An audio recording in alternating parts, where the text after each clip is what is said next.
চাঁপাইনবাবগঞ্জের সোনা মসজিদ স্থলবন্দর দিয়ে তৈরি পোশাক ও খাদ্য সামগ্রী আমদানিতে ভারতের নিষেধাজ্ঞার কারণে বিপাকে পড়েছেন ব্যবসায়ীরা।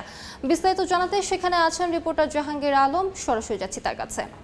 জাহাঙ্গীর, চাঁপাইনবাবগঞ্জের সোনা মসজিদ স্থলবন্দর মূলত এখানে আমদানি নির্ভর স্থলবন্দর। তবে এখানে দৈনিক 10 থেকে 15 পণ্যবাহী ট্রাক এখান থেকে রপ্তানি হয়, বিশেষ করে গার্মেন্টস পণ্য এবং তুলা জাতীয় বিভিন্ন পণ্য, সেই সাথে এখানকার যে সমস্ত প্লাস্টিক পণ্য এখান দিয়ে রপ্তানি হয়। কিন্তু গত শনিবার ভারতের কেন্দ্রীয় সরকারের যে নিষেধাজ্ঞা স্থলপথে আমদানিতে পণ্য আমদানিতে বাংলাদেশের, সেই আসলে নিষেধাজ্ঞার প্রভাব পড়েছে সোনা মসজিদ স্থলবন্দরে। যদিও আসলে এই স্থলবন্দরে রপ্তানির পরিমাণটা খুবই কম, এরপরেও আসলে বেশ কিছু পণ্য গত কয়েকদিন ধরে আমরা দেখছি যে রপ্তানি হচ্ছে না। এবং এখানকার যারা ক্ষুদ্র ব্যবসায়ী বলছেন যে যেহেতু এখানকার রপ্তানির পরিমাণটা কম এবং খুবই সামান্য, কিন্তু এই নিষেধাজ্ঞার ফলে আসলে সড়ক পথ এড়িয়ে আকাশপথ এবং জলপথে বিশেষ করে এ সমস্ত পণ্য রপ্তানি করতে গিয়ে আসলে তাদের সময় এবং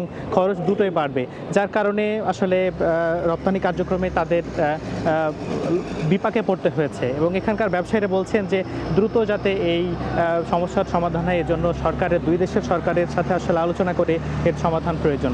আমরা স্থলবন্দর কাস্টমসের সাথে কথা বলেছি, তারা বলছেন যে গত 6 মাসে এখানে প্রায় 56 লাখ মেট্রিক টন 56 লাখ ডলারের পণ্য এখান দিয়ে রপ্তানি হয়েছে, যার মধ্যে ছিল এখানকার বিভিন্ন গার্মেন্টস পণ্য এবং এই সমস্ত পণ্য। আমরা গতকালকে রপ্তানি উন্নয়ন ব্যুরোর ভাইস চেয়ারম্যান আনোয়ার হোসেনের সাথে কথা বলেছিলাম, তাই তিনি বলছিলেন যে আসলে এখান দিয়ে এই রপ্তানি কার্যক্রম যাতে স্বাভাবিক হয় দুই দেশের, এই জন্য তারা দুই দেশের বাণিজ্য সচিব সহ দুই দেশের সরকার পর্যায়ের আলোচনার জন্য তারা আহ্বান জানিয়েছেন। এবং তিনি আশা করছেন এবং এখানকার ব্যবসায়ীরাও বলছেন যে খুব দ্রুতই আসলে এই সংকটের সমাধান হবে। তো এই ছিল চাঁপাইনবাবগঞ্জের সোনা মসজিদ স্থলবন্দরের রপ্তানি কার্যক্রমের সর্বশেষ।